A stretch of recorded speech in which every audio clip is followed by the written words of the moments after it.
USAA knows dynamic duos can save the day, like superheroes and sidekicks or auto and home insurance. With USAA, you can bundle your auto and home and save up to 10%. Learn more and get a quote at usaa.com/bundle. Restrictions apply. If this were a Reese's TV ad, you'd be staring at a Reese's peanut butter cup. And sure, my voice is peanut buttery smooth, but still, you need to see the peanut butter cups, right? No? I can really just say Reese's and you'll go get some? Okay, Reese's. Reese's. Reese's. Really working, actually. Reese's. Reese's. I'm on to something. Reese's. Reese's. Reese's. This summer, try the new Strato Frappuccino blended beverage at Starbucks. It's the classic blended iced coffee you know and love, now topped with a creamy layer of handcrafted brown sugar cold foam. Available for a limited time. Your Strato Frappuccino is ready at Starbucks. Hey everyone, this is Andrew Zink, the host of the Ghost of Tsushima Yotei Gamecast.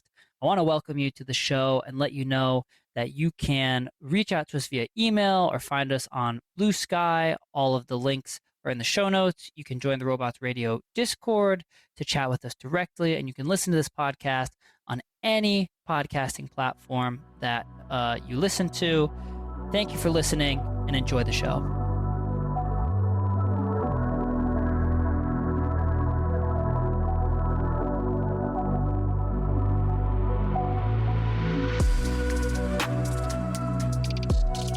Hello and welcome back, everyone, to episode 6 of the Ghost of Tsushima Yotei Gamecast. This is going to be our final episode, at least for now, our final mainline episode for Act 1 of Ghost of Tsushima. And in this episode, we're just going to wrap up the 3 mythic tales that you can find in Act 1. And I'm just going to briefly touch on the Act 1 haikus, Inari Shrines, Pillars of Honor, and just a couple other random encounters I found throughout Act 1 that I just thought are cool and worth mentioning. I thought it'd be cool, nice for us to have like just a wrap-up Act 1 episode before we move on to Act 2, which I'm really excited for. So, yeah, we're just going to dive right in to start on the Mythic Tales. And the first Mythic Tale we're going to do is the Heavenly Strike Mythic Tale. So for this one, the prerequisite for this to become available is the prologue. All you have to do is complete the prologue, and then you can find this as a rumored location. You talk to a civilian at a survivor camp or somewhere else, and they'll give it to you, and you can just go find it, or you can come upon it. So the Heavenly Strike Mythic Tale is located in the Komatsu Prefecture, and all the Mythic Tales start with Yamato, and that's a musician who you can find playing his shamisen. That's the Japanese string instrument that you often see.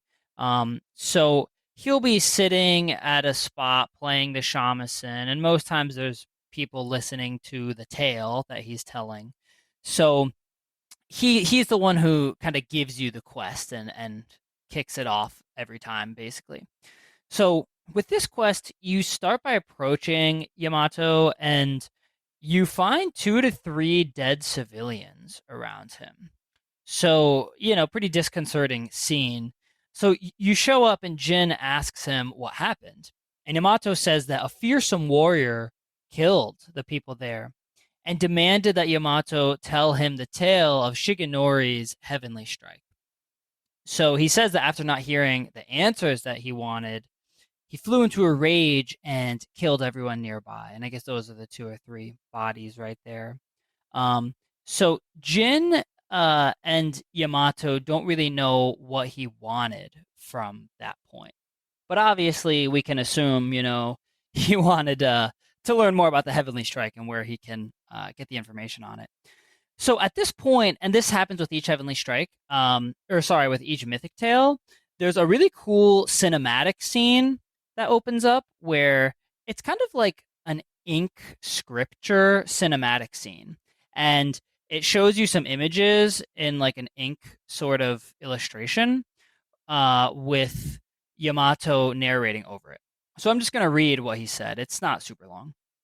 So Yamato says, when Tsushima was first settled, a strange and terrible thunderstorm swept across our island. Wherever lightning struck, beasts of lightning appeared. These violent creatures tore through villages, causing death and destruction, moving too quickly to be stopped. The people knew only one man who could possibly stand against the lightning beasts, Shigenori, the fastest swordsman in all of Tsushima. Shigenori never lost a duel. With years of practice, he had created the Heavenly Strike, an attack that struck quicker than the eye could follow. Shigenori lured the creatures to a desolate beach in Komatsu, where the sand would slow their movement. Their clash turned the sand to ash and bleached the leaves of trees white. Shigenori's heavenly strike cut through them faster than they could move. As the final beast fell, the storm cleared and Tsushima was safe again. Shigenori began a life of seclusion. Few students found him, and only the bravest and most skilled proved worthy of learning the heavenly strike. When a storm approaches, a sword is placed at Shigenori's rest by a student who knows of its location to ward off attacks from beasts of nature. Yeah, so that's it. And the cinematic was pretty cool to go along with this. It's showing you lightning wolves, and it's showing Shigenori kind of stopping them with the heavenly strike. And, after that, Yamato says that Shigenori lured them to a sandy beach and defeated them there. So, that's good to know. A pretty cool story. And so then at this point, Yamato says that the villain that you're chasing in the quest now, that the villain chased a woman to a nearby bridge. And so now the quest actually starts. So Jin gets up and, heads over to the bridge. The bridge is really not far. It's like 100 meters or whatever. So you then go down the road, and after you find the bridge, you hear weeping from underneath the bridge, and you find the woman down there. And she's just really upset because she says that the man killed all those people. And you ask her if she knows who he was or saw him or anything, and she says yeah. She says she knows who he is, and she says that his name is Yasuhira Koga from the Yarikawa clan. So then you ask her to come with you to potentially help identify him. So at this point, you start walking and following Yasuhira's horse tracks. You find them nearby. And so then while you're walking and following the tracks, the woman tells you that he was a retainer for the Yarikawa clan years ago. And Jin says that the rebellion was crushed, and after the Yarikawa rebellion was crushed, the retainers were dismissed. So then the woman says that the rumors all said that he left Tsushima after that, but recently came back around the exact same time as the Mongols. So, I do think this is notable because the Yarikawa rebellion has come up a couple times so far in Act 1. It's definitely been mentioned, and, it said that Lord Shimura, helped quell it and put it down. But just interesting to consider that, there would be people who escaped it, people who were affected by it, and, may have certain feelings about it that we'll end up getting to that. So eventually you follow the horse tracks to a Mongol camp, actually. And they set up this camp to block the main road here. So then you have to clear the camp. It's a pretty standard, mission at this point where you're just going through the Mongol camp and you can clear it with, stealth tactics or just run in and fight everyone head to head if you want. So after you clear the camp, there are civilians who are there, Japanese civilians who have been prisoners. And so then the woman says that Yasuhira isn't there. And then one of the civilian prisoners tells you that he just left the camp and he'd been staying in the watchtower at the camp. And so you find out that he's been working with the Mongols, but that apparently they argued last night. And the civilian could only make out one word, which was Shigenori. Ooh, it's very ominous. I wonder which way the quest is trending. So then you search the watchtower in the camp and you find a dueling ring, like an illustration of one with a bunch of swords in it, like swords put in the ground. And then you find white leaves, like the ones bleached by lightning from the tail. And then you find a scroll of a Mongol version of Shigenori's tail. And Jin says, oh, they have their own version. And, so then you walk outside, you talk to the the man, the villager who gave you the information, you say thanks for the help, and he's and then you also talk to the woman that you came with. And you then say for the first time, "Oh, Yasuhira wants to learn the heavenly strike." And so then the woman tells you that there's white leaf trees not far from here, and it gives you a map location. And then you tell her, that you appreciate her help and she doesn't have to come any further. So, yeah, at this point you start riding in the direction on your map. Again, it's really not far. Like, all the Mythic Tales kind of happen, generally speaking, in uh, one prefecture, and it kind of like a small-ish radius that you can ride to everything from. So you start riding that direction, you start seeing the white trees, and then you keep going to a white tree grove. And on the way, there's this beautiful sunrise with the wind like blowing white leaves just all around. Just another gorgeous moment in this game. And then you eventually come upon a house in the white tree grove with a group of Mongols, and they're kind of interrogating a peasant. And you then clear the Mongols, and you talk to the villager or the civilian, and the civilian says that Yasuhira was there and wanted to learn the heavenly strike from his grandfather. So now you're starting to get a lot closer. And Yasuhira apparently took the grandfather away, and then says they went to the dueling ring on the Komatsu coast. So now we're definitely getting close, to some of the illustrations and parts of the quest that we've seen thus far. So yeah, eventually you leave the house, and a storm starts right as you leave the house. So you're on your way to the dueling ring now at the Komatsu coast. And Jin says that he can't let Yasuhira learn the strike. So then as you keep riding and getting closer, the storm just keeps getting really cool, and there's like lots of lightning in the sky, and it's loud, and there's rain, and obviously cloudy. Just really cool atmosphere leading up to this.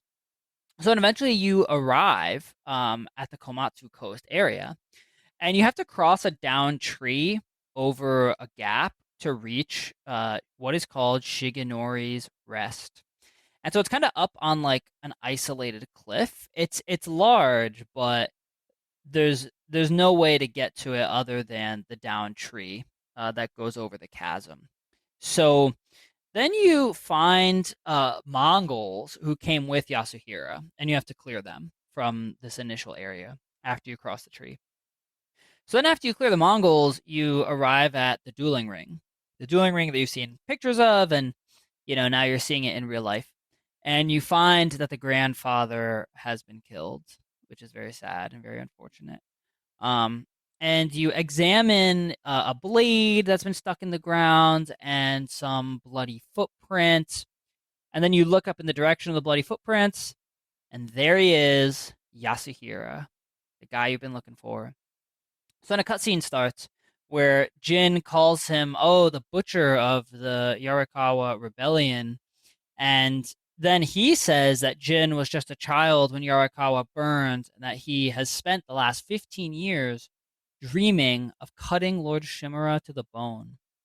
And Jin basically says, no way.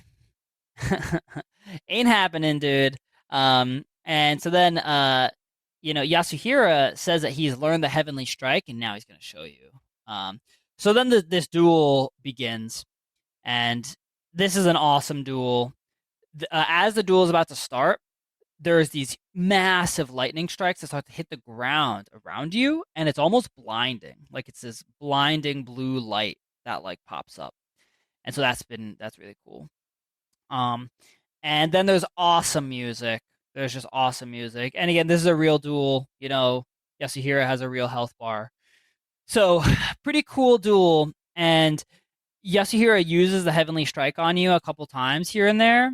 And it is quick, and it can get you. It's not a one-hit kill. So again, I wouldn't say this is a really super hard duel, but eventually towards the end, as you start getting Yasuhira's health down, he says, "What are you waiting for?" And Jin says, "Oh, I'm not waiting. I'm studying, and I'm learning."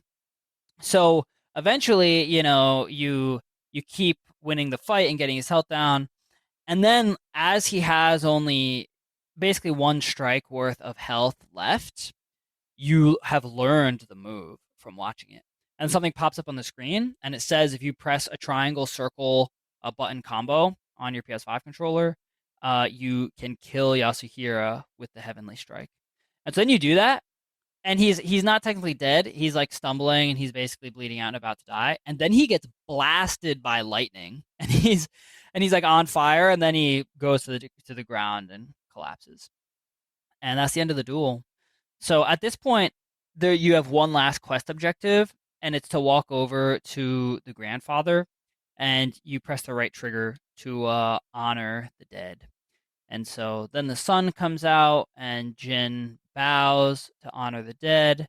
And then Jin pledges to use the strike to protect Tsushima. That's the end of the quest. Yeah, and I just want to say, I think this is, at least of the Act 1 Mythic Tales, this is by far the best one. The Heavenly Strike is awesome, and you can use it like literally just unrestrained at any point. There's no limit on it. And like if you want to, you could just play the game and spam the Heavenly Strike. It doesn't do a ton of damage, but it's basically unblockable, and it works on any type of enemy. So that's pretty awesome to have. Yeah, so that was the Heavenly Strike. So now we're going to move on to the next Mythic Tale, the Curse of Uchitsune. So the prerequisite quests for the Curse of Uchitsune to be available are the Tale of Lady Masako, the Tale of Ryuzo, and the Tale of Sensei Ishikawa. So you have to do all three of those before this one comes available. So it's located in the Hiyoshi Prefecture, and that's the one you start in, actually, after Komada Beach, the battle there.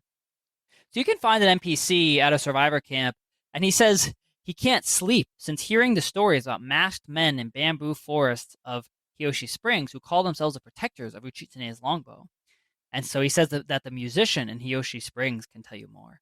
So yeah, as I mentioned, you can kind of get little pushes from the game to find these quests and to start them. And that's the one I came across at a survivor camp.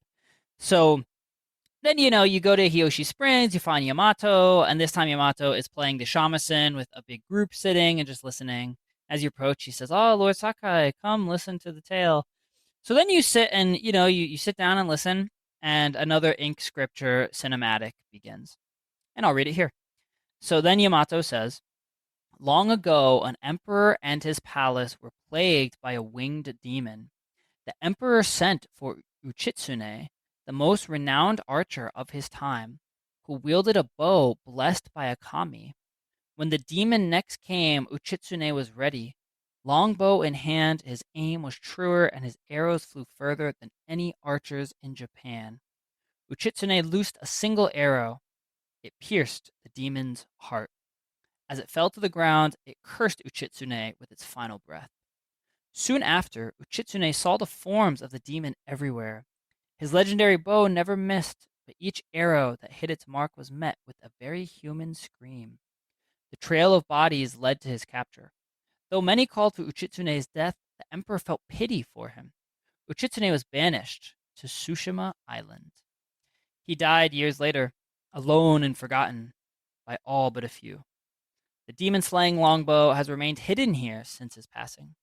Some say it awaits a worthy master. Others believe it still holds the demon's curse." So yeah, that was the tale. And then Jin says he should find the bow because it sounds powerful, and Yamato tells him to be careful because it inspires darkness in those who seek it. So Jin then says it would be helpful to know where to start looking. I always love the way they do these transitions where it's like, the folklore part of the tale to Jin saying, like very pragmatically, yeah, hey, so where do I go to do this? But they do a great job with it in this game. They really do, just blending that, folklore into it. So Yamato says that Uchitsune would often walk the coast to quiet his mind, and that there's blue hydrangeas that grew there, and that's a good place to start. So that's kind of how the Mythic Tales go. Like they give you an area to look in, and then there's a yellow circle on your map. And most times you just go to the center of the yellow circle, and you'll find whatever you're looking for. And they make it so that it's pretty hard to miss in all of these. So you start heading toward the Hiyoshi coast on the map, And then, you start seeing the blue hydrangeas along the way, and it leads you to a tomb that's been cracked open. So you kind of squeeze through a cliff face and you go inside the tomb, and it's like a cave tomb. There's small cracks in the ceiling of the cave so sunlight can get in. And it's a small tomb, but it's really cool. It's kind of cool to climb into and, you know, just see what's in there. So you then kind of see what looks like a shrine or a grave inside of it at the center towards the back of it. And, you walk up to it, and then you find a canvas painting. It's kind of like a banner, but it's a painting, and it shows an island surrounded by blue flowers. And Jin calls it Uchitsune's resting place. So then you actually pick up the canvas painting, and you have it now, and you can actually like swipe over on your controller to look at it, and it helps you. You just look at it, and then you just start heading towards that direction, and it'll help you find where to go. So after you pick up the painting, an actual location marker pops up, and it for the place you currently are, and it's called Uchitsune's tomb. So that confirms it. That is Uchitsune's final resting place. So then, as you leave, once you step outside of the cave, there's a monk up on a cliff who's wearing a mask of a Tengu demon who starts shooting fire arrows at you, and they all miss. And he just says, stop looking for the cursed bow. It leads only to death. So it's very ominous, very spooky, very scary. Better watch out, y'all. um, and so then you start heading to, again, if they just give you a general location on the coast that you start heading to. And with the painting, you can pretty easily spot it. So eventually you get there, and there's a big cliff face. And then you spot the island from the cliff face, and you have to make your way down the cliff face to get there. So, it's not super hard, but it does take a little bit of time. And then you have to swim a little bit to get to the island. Again, it's not super far. There's just a small area to swim. And I have to say, this island does look beautiful. Just it's like covered in the blue hydrangeas, and, it's like a rocky island, and it just looks gorgeous. And by this time, it's now nighttime when you've arrived there. So then at the base of the island, you just walk up and you find another canvas script that's kind of sheltered under a rock face, and it shows you a mountain surrounded by blue flowers. And so then Jin says, oh, that's where the bow could probably be. So then as you're leaving, once again, more fire arrows are shot at you from the monk, who's now magically there, and he says, Tsushima will fall if the bow is found. And Jin kind of gets annoyed and says, tell me what you mean. And the guy just runs away. So, yeah. So then eventually, again, you then head to the mountain surrounded by the blue flowers on your map. It's not super far away. And it looks just like the painting that you have. By this point, Jin's carrying around like 3 paintings at this point. 2 or 3 paintings. You're going to have to figure out a place for those. So you then see an outdoor shrine, and it's in a clearing with the blue hydrangeas in the grass everywhere, and it's like between small cliff faces, so it's kind of sheltered. So it's a cool area. So then you walk up to the shrine, and the longbow is actually there, and the shrine there's like 2 antlers that are inside like a holder that the bow is between. Then there's some candles, some flowers, and then it's like a stone statue. It's not of a person, but it's just a shrine statue sort of thing. So it's pretty cool. And then as you pick up the bow, the moment you touch it, I thought this was really cool. You start to get a hallucination. And then after you touch it, the hallucination kind of solidifies. And you're then surrounded by like a storm of bats or crows that are flying around you. And it almost reminds me of, like in Batman Begins when Bruce Wayne falls into the well, and there's like the bats flying around. It's pretty cool. And then after that you look up, and then someone named Tengu says that the bow is cursed, and you'll see only death for the rest of your life if you This podcast is brought to you by Carvana. Buying a car shouldn't eat up your week. That's why Carvana made it convenient. Car buying that fits around your life, not the other way around. You can get pre-qualified for an auto loan in just a couple of minutes and browse thousands of quality car options, all within your terms, all online, all on your schedule. Turn car buying into a few clicks and not a full week's endeavor. Finance and buy your car at your convenience on Carvana. Financing subject to credit approval. Additional terms and conditions may apply. This episode is brought to you by Nespresso and Samra Origins by the Weekend Coffee Collection. Introducing Samra Origins. My collaboration with Nespresso is a connection to my roots, to my mother, Samra. Coffee that hits the right notes. It transports you. Crafted with unique notes and bold, soaring flavors. Experience a taste that moves you. Nespresso and Samra Origins. Discover more at Nespresso.com. If you take it. And so you're also covered in blood at this point. Again, pretty ominous, it's just a cool design. And I want to point out that there was also they put a filter on the screen that just gave it this sort of red feel. And it was just probably one of the trippiest parts of Act 1, I would say. There's other games where your character hallucinates and you see stuff like that. I always find those moments to be cool, but this was one of those.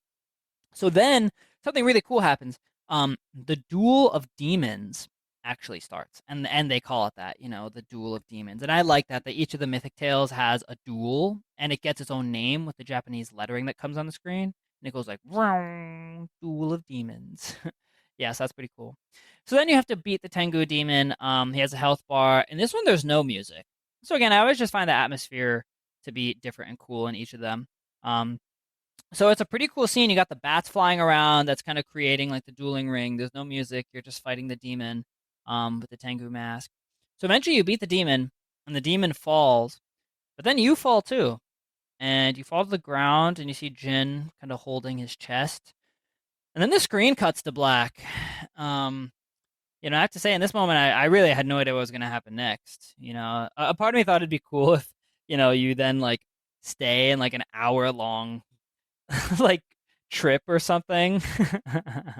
But that doesn't happen. You then wake up, and Jin basically seems to be fine. And all he says is the curse of Uchitsune. And that's the end of the quest. And you got the longbow.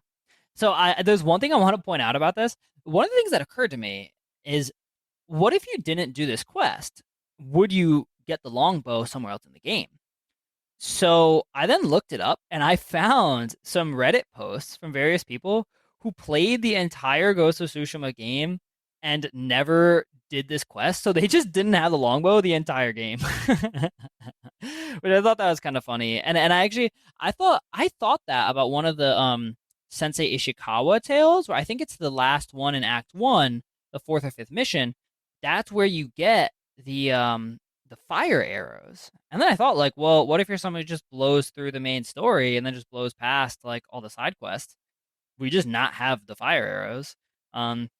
So a part of me, I don't know, I'm kind of conflicted on that, because a part of me feels like, I don't know, it's a reasonable expectation to think that you unlock everything you can play with, at least like of main items, to just play the main storyline. But I kind of like that, this is a cool open world game, and there's a lot to find. And yeah, I mean, if you just do the main quest and blow past everything else, I mean, you may end up missing cool items that you could get otherwise. So yeah, just wanted to point that out. So at this point, we're going to move on to the final mythic tale of Act 1, and that's the Legend of Tadayori. So the prerequisite quests for this one are the Tale of Lady Masako, the Tale of Ryuzo, and the Tale of Sensei Ishikawa. So again, the Legend of Tadayori and the Curse of Uchitsune you unlock after doing those 3 quests, and the Heavenly Strike is available right after the prologue. So this is located in the Azamo Prefecture. This is all the way in the southeastern section of Izuhara. So, you can find another rumored location, just a random civilian, who says that Tadayori's armor can give him great power, but that it can't fall into the wrong hands. And for me, it was a woman I found at a house. I don't know if it's spontaneous every time, like just as you're riding through the game, just spontaneous civilians can give you these things. But for me, it was a woman at a house in kind of a random location. And She says that Yamato can be found telling the legend near the river in Azamo that separates it from Sutsu, the Sutsu prefecture. So again, then the quest starts, and you can just come upon it yourself if you're exploring down there. But this way, they do an excellent job in this game of just nudging you. They make it available to you. They don't make it impossible to find, but they don't tell you have to do it either. It's just right. So you eventually arrive there at this river, and he's playing the shamisen. Yamato's playing the shamisen around a campfire with people listening. And then Jin says, "Oh, I'm surprised to see you in Azamo." And Yamato says, "We both go where we're needed." And I have to say, I thought that too. I was like, "Damn, this guy's riding all around, and somehow he's dodging the Mongols while he's doing it." Just another one of those funny video game things. But it's cool that they have one dedicated musician who gives you all the Mythic Tales, and he's dressed kind of like a monk, but they don't actually say that he is at any point. So yeah, then the final ink scripture cinematic cutscene for Act 1 starts, and then Yamato says the following. Centuries ago, Tadayori Nagao was the greatest archer on our island. Famed for his wisdom and perfect aim, the Kami Hachiman himself was so impressed he gave the archer his armor, light and strong beyond compare. In those days, cruel pirates raided the coast. They threatened the town of Azamo Bay with annihilation. The people fled to safety, but Tadayori faced the pirates alone, wearing his mythic armor. The pirates stormed the town. Tadayori's arrows tore through them. Few survived, but not one blow pierced Tadayori's armor. Years later, Tadayori died peacefully at home, but his armor mysteriously vanished. Some say his descendants guard it still, awaiting the rise of a warrior to defend Tsushima once more. So yeah, this had a pretty cool cutscene.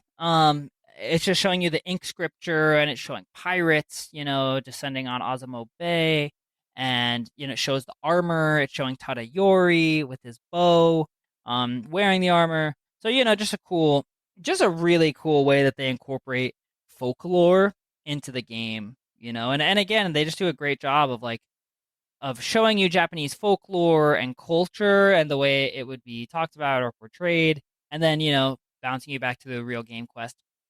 So then afterwards, Yamato says the little writing about Tadayori that survived refers to a violet crown. And apparently that's a place in the northern section of the Azamo prefecture. And it's strewn with violet chrysanthemums, and those are a type of flower, where Tadayori would often meditate. So the quest starts, and then Jin says that the armor could help drive the Mongols from Tsushima. So yeah, you head that direction. They give you the place on the map, and you start seeing, the violet chrysanthemums around a mountainous area. So eventually you start riding uphill, and you start following a very clearly delineated path to what is called the Crown of Violets. And so there you find a shrine, and there's some recently burned incense. And then inside a container, you find a map to a place called Tadayori's Rest. So then you head toward the location on the map from Tadayori's Rest. And again, it's not far. You just ride in, a direction, then you get there. And then you kind of crawl into a cliff face. There's no way to scale it. So you have to crawl through a little spot in it. And then afterwards, there's lots of the chrysanthemum, the violet chrysanthemum around there. And then you find the map location for Tadayori's Rest pops up, and it says okay, this is it. So then you scale up a cliff, and it was a really cool quest area, honestly. You scale up the cliff, and then you eventually find a bunch of dead Mongols before the entrance. And then they have a map like yours. So apparently they got that from somewhere. So then you scale up a little more, you jump across some stuff, you walk up, and you eventually find a wide open clearing of the violet chrysanthemum with a house that is there. And you see what look like, graves or memorials. So then you're surrounded by cliff faces in this clearing. So again, it's really cool how each of these places, they do a great job of making it feel almost sacred, like it's private and hidden in each one of these Mythic Tale locations. So you then start investigating the area, and you see that there's incense that's recently burned, and it's the same as from the Violet Crown. And then you read a poem on a stone memorial that says, "Time's rushing river slows, Tadayori's mind at rest. One drawn bow pierces many." So Jin reads that, and then next to it, there's the emblem of Clan Nagao, and that was Tadayori's clan. So it makes sense. We know that Clan Nagao from Sensei Ishikawa has a lot of history with archery and bow mastery, and that seemed to be one of Tadayori's skills. So then you turn around, and you're confronted by someone named Kaede, who tells you to leave. She calls you a liar and a thief, and so then right then, a duel starts, and it's the duel at Tadayori's rest. And again, it's like you get the Japanese lettering on the screen, and you get the cool intro music for duels. So she's wearing full samurai armor, and Jin asks her to stop fighting, but she keeps going. Like Jin says, "I don't want to fight you," and she says that you're dishonoring Tadayori's legacy because you're a thief and you're just there to, and this is like a sacred place and you shouldn't be there. So eventually, you beat her. Use that heavenly strike on her.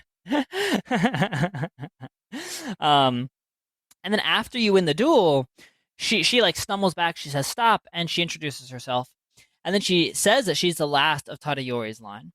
And she said she heard that the samurai were all killed, and she thought that everyone coming, would just be scavengers. So then she says that you should definitely have the armor to help repel the Mongols, but she said that the armor is gone and that it's been lost to history, basically. And so then Jin asks her if there's anything that could guide him, and she says that there's a line from an old scroll that says Tadayori watches over Azamo Bay for eternity. So then with that clue, Jin works out that it's probably talking about the cliff face behind Azamo Bay. So at this point, you then have to travel back to Azamo Bay. This one's a little bit of a journey back there, but you can also fast travel, and that's fine. So then you arrive there to find Yamato prisoner to the Mongols. And so, yeah, that's the musician. And so the Mongols, you're at the top of a cliff face. The Mongols have him on his knees, and he's prisoner. And so you then have to defeat all the Mongols, and if you run in to fight them, they will start attacking Yamato, and you have to defeat them before they kill him. So it's good to do a little bit of stealth, and then there's like some hills that you can climb up, and you can, shoot your bow and such. One funny thing is I'm pretty sure you can chuck explosives, and Yamato just doesn't get hurt, so so that makes it easy too. So then you clear the Mongols, and Yamato tells you that Tadayori's firstborn wrote a scroll that the Mongols found, and they forced Yamato to decipher it. But he misdirected them, and so they couldn't find it, basically. And then tells you that the armor is hidden beneath this memorial. And yeah, right there's like this little shrine that's overlooking Azamo Bay from the top of the cliff face. And there's unlimited arrow ammo at the shrine, so that's pretty cool. And then you eventually find the armor, and as soon as you put it on, the Mongols attack. So then it's not super hard. You just get a wave or two. Then you clear the Mongols, and then you have just this little exchange with Yamato where he says like, "Oh my god, watching that was like watching Tadayori himself." And yeah, then that's the end of the quest. So a pretty cool one. And what the armor does, Tadayori's armor increases the knocking and reload speed for bows, and it extends the duration of concentration, which is the ability to slow down time while aiming. And it restores a portion of the concentration meter when landing headshots. So definitely designed for people who like using the bow a lot. And yeah, it pairs well with Uchitsune's longbow. So yeah, that's the quest. That wraps up all 3 of the Mythic Tales. I thought these are awesome. Again, it's just so fun and cool that they're just adding all this into the game. There's just a lot to find, a lot to do, and I just thought the Mythic Tales add in just like really cool parts of folklore, and then yeah, it gives you more weapons and more techniques to learn. So I really like that. So yeah, at this point in this episode, holy cow, we're already almost 40 minutes in. So there's not too much else left here. I wanted to talk about the haikus that you can find, because I just find the haikus to be such a cool feature in the game. And there's just some that are so beautiful. So for the haikus, I'm just going to quickly list out, like where they all are and which headbands you can get from them. So in Act 1, there's 8 haikus in total, and there's an intro one in Hiyoshi that you can do where a guy like tells you about it, basically, an NPC. And so they each have a unique location, and they give you a headband, and the headbands have no abilities. You just create a haiku of your choice from like 3 different options, 3 different times while you're doing it, and then the headband will be in your inventory with the haiku that you created. And again, I thought it was really just gorgeous and fun, and just a cool. And again, just one of those moments where I'd put the controller down and they just would have this quiet music, and Jin would read his poem, and I just love the haikus and just wanted to give them a shout out in this episode. So yeah, and I'm just gonna talk about one haiku that was my favorite, and the rest of them I'm just gonna kind of like run through quickly. But my favorite haiku was the one in Azumo, which we just talked about. It's kind of near Tadayori's, the Tadayori quest area. So the haiku is south of the Kuta grasslands, and it's where the river empties into the sea. And this one you can get the headband of the invasion. And yeah, it's a haiku kind of about the Mongols and the invasion and just its impact on Jin, and he's reflecting on it. And I just thought this was so pretty. I mean, really. So you show up and you're on a sort of cliff, and you're looking straight out at an oceanside pool where like the river is emptying. So the river empties as a waterfall into the oceanside pool, and then there's waves washing in from the sea. And it's just, y'all gotta trust me. If you haven't found the Azumo haiku, you gotta go look at it. It's just so pretty. So yeah, I just wanted to shout that out. So then there's 2 haikus in Hiyoshi. One's in Hiyoshi Springs, and that's the tutorial one where you find a man sitting on a rock in the hills north of the town. He'll call out to you and give you like a quick tutorial and say to you, oh, like it's a way to center yourself and find peace. But then after you're done talking to him, there isn't a regular haiku icon. You just kind of do it once and then that's it. So that one gives you the headband of serenity. So then there's a second haiku in Hiyoshi, and that's south of Old Woodsman's Canopy. That one will give you the headband of peace. And that one I think is like the real one. They give you one in Hiyoshi just for the tutorial. Then the next one is in Komada, and it's near Wolf Cub Falls, and that's the headband of defeat. Then the Ariake haiku is on a small island in the middle of Lake Izuhara. I thought this one was cool. There's actually Mongols near this one, and you have to clear them. And I found like if they see you and you run over to do the haiku, you can't start it until you clear them. Yeah, and it got a little ridiculous. Like you had to like run so far away out of sight if you didn't want to fight them, because they're all the way across a lake, so it can be a little annoying to get to them. So that one will give you the headband of refuge. And then in the Kashina haiku, you head west of Shigenori's Peak, and it's right next to the Pillar of Honor you can find in Kashina. And that one is the headband of fear. At this point, there's only 2 left. In the Komatsu haiku, it's in the middle of the Black Sands Inlet, and that gives you the headband of strife. So this one's really cool. It's kind of like a sandy area. And then the last one is in Sutsu, and that's north of Ohama Fishing Village, and that one gives you the headband of death. So yeah, there's roughly one for every prefecture, not counting the intro haiku you can do. So yeah, I thought the haikus are so cool, and again, it's just honoring something about a part of Japanese culture that they're including in the game. You don't have to do, but just the fact that it's an option, it's more to find and more to do. It's just one of the things that makes this game so unique and so fun. So at this point, we're going to move on to the Inari Shrines.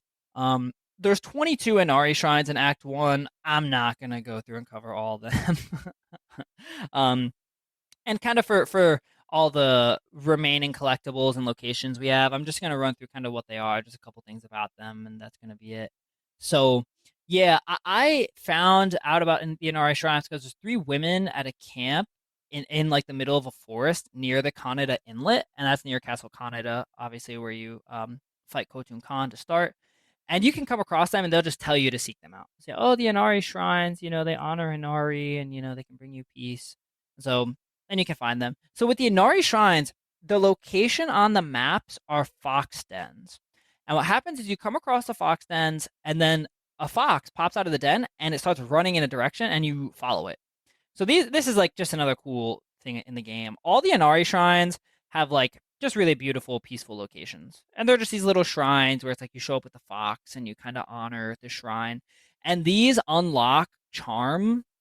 They give you like charms. You have to find like 3 or 4 or 5 Inari Shrines. And then it'll give you another charm slot. So that's cool and that's very useful. So each location is very beautiful. And one of the most important things, after you find the shrines, you can pet the foxes, y'all. You gotta do it. The fox will roll over. You can give it a little tummy pet. That's a good boy. That's a good boy, good girl.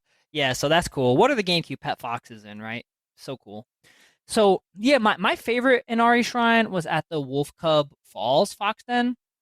And so you start following the fox, and then it leads you to a shrine that looks down the southern Kashina coast. And then, yeah, you can just see the waves coming in from the ocean along the shore. And then you can see a bunch of Mongol ships from the cliff top. And I just thought it was beautiful. And again, it almost makes you like sad and angry to see the Mongol ships because it's like you're at this sacred, beautiful place. And it's just a reminder that you're, under threat of invasion. Introducing the new Volvo XC90 with 7-seat versatility, Google built-in, and advanced safety features for all your precious cargo. The new Volvo XC90, designed for life. Visit volvocars.com/US to learn more. On WhatsApp, no one can see or hear your personal messages. Whether it's a voice call, message, or sending a password. To WhatsApp, it's all just this. So whether you're sharing the streaming password in the family chat or trading those late-night voice messages that could basically become a podcast, your personal messages stay between you, your friends, and your family. No one else. Not even us. WhatsApp. Message privately with everyone. And, yeah, they just do a great job of, balancing those two things, of giving you beauty and also it makes you sad when you see how much that beauty can be threatened by war. So yeah, now we're going to move on to the Pillars of Honor. Again, this is going to be pretty quick. There's 7 Pillars of Honor in Act 1, and each Pillar of Honor can give you a new sword kit, and that's just like a new design for your sword.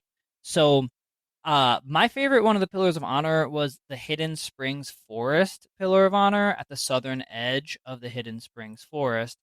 And it's on a cliff overlooking the ocean. And there's actually a bunch of dead warriors near it. And they fell in battle, and Jin will remark on that as he approaches it.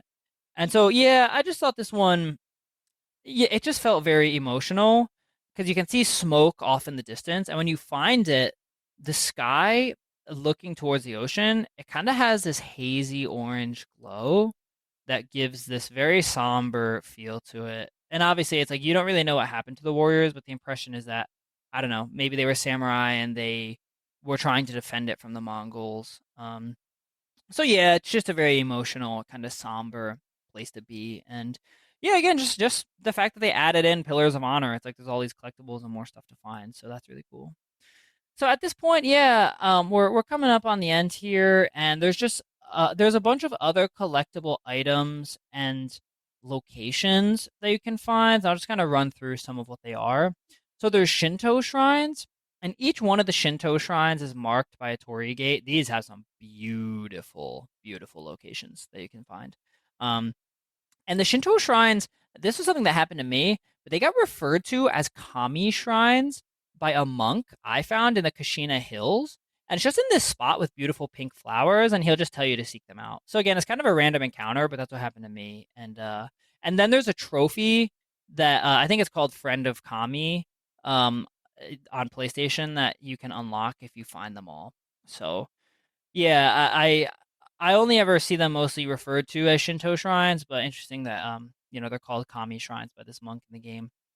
And yeah, then I just wanted to shout out this one shrine, the Mending Rock Shrine at the Icinade Coast in Hiyoshi. I just thought this thing was awesome. So you come up on it and there's this like huge cliff face, and it looks like there was once a bridge, but it's been washed away basically. And so you have to scale down this whole cliff face. And honestly, I died a bunch of times trying to do this. Like I actually found this one to be a little difficult, but it's challenging and it's fun in that way. And so then you have to like run. The shrine is on like this huge rock face that is an island that is separated, and you have to like jump across rocks to get there. And it's on the eastern coast of Tsushima and Izuhara. So yeah, then you honor the shrine, and that's really cool. It's just a cool one. If you haven't found the Mending Rock Shrine on the Icinade Coast in Hiyoshi, go check that out, y'all. So then yeah, the remaining collectible items and locations that you can find are the bamboo shrines. I thought the bamboo shrines were so cool, or the bamboo cuts. That's what they are. Where it's like you just press your buttons on the controller, and then you then can complete it, and you can unlock more stuff for your character by doing that. Then there's hot springs. I thought the hot springs are awesome. They're so cool. They don't. If you find the hot springs, they will boost your max health. So that's really cool. And there's lots of beautiful hot springs. There's like 6 or 7 throughout the first game. And in the Ghost of Yotei gameplay reveal that we just did the episode on, there's a shot where you can see Atsu in a hot spring. So they're coming back, y'all. They're coming back. Yeah, the hot springs are really cool. So then moving on, there's actually lighthouses that you can find in each prefecture too, and those have locations. Then there's vanity gear, and it's just like gear for your character that you can pick up at various locations. And again, the vanity gears, as far as I remember, they're not marked. You just kind of find them in certain locations. So then, yeah, there's just artifacts and collectibles, and these are items they can pick up. There's Mongol artifacts. Then there's record locations, and the records just give you little insights or like journal entries or, records into something happening in that area. Then there's singing crickets and Sashimono banners. So yeah, just more stuff you can find and pick up throughout the game.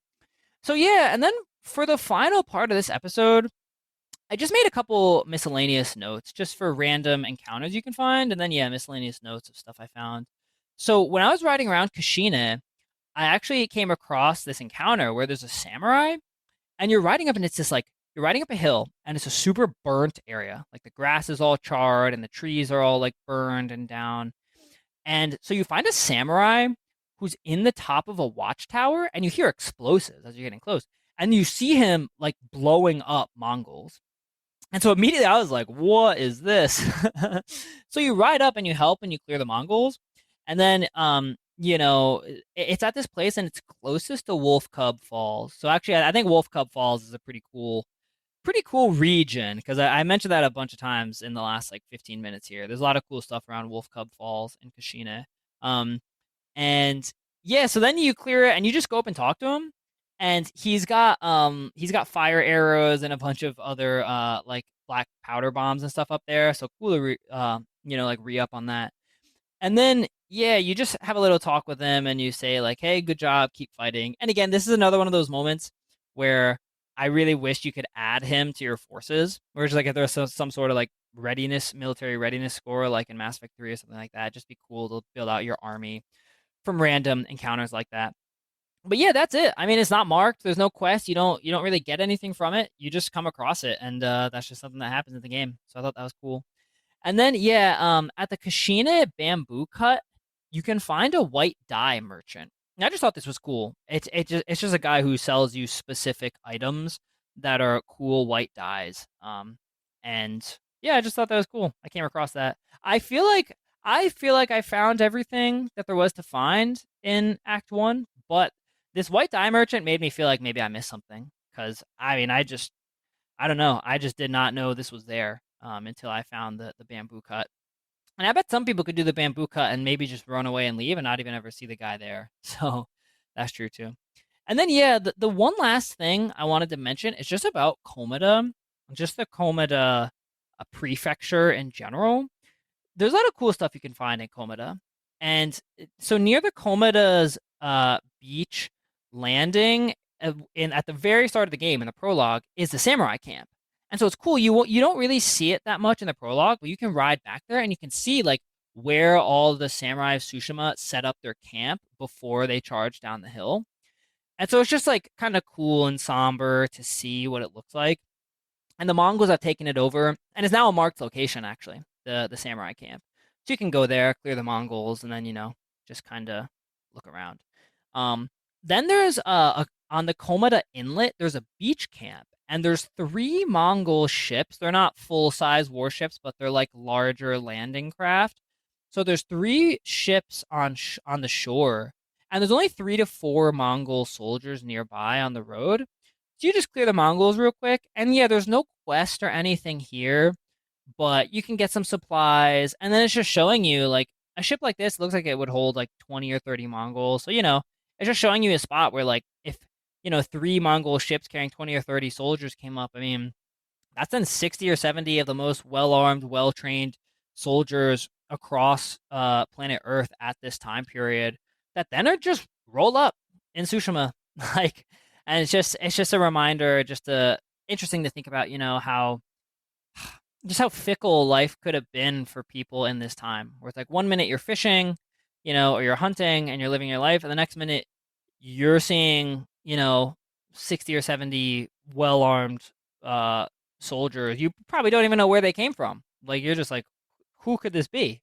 So again, this isn't a quest or anything, but it's just another thing you can find in the game, and really cool that the developers put in the effort to add this in. So the next thing is in Komada town, you can find the spot where Yuna was healing you, where after you wake up from the prologue and you're like, you then go down and make your way through Komada town. I found this again by accident. I was just trying to look for a quest around there, and you start making your way up a path into the rock face, and then you can slip through it, and then you find, like, your own bloody bandages and where you were laying. So I thought that was really cool. So you can go back there again, like, just when you're playing the prologue, it's like you're playing it and you're new to the game and you don't really know that much, but when you can revisit it, it feels like just a memory for you as a player to be back there. So that's just cool. And then, yeah, the one last thing I want to mention in Komada is a place called Kukai Falls. And I just thought this stood out because when you show up there, there's this really strange round stone sculpture that has, like, rope bells that are draped over it, and it's pretty large. And it's set up on a sort of base at the base of this big waterfall, the Kukai Falls in Komada.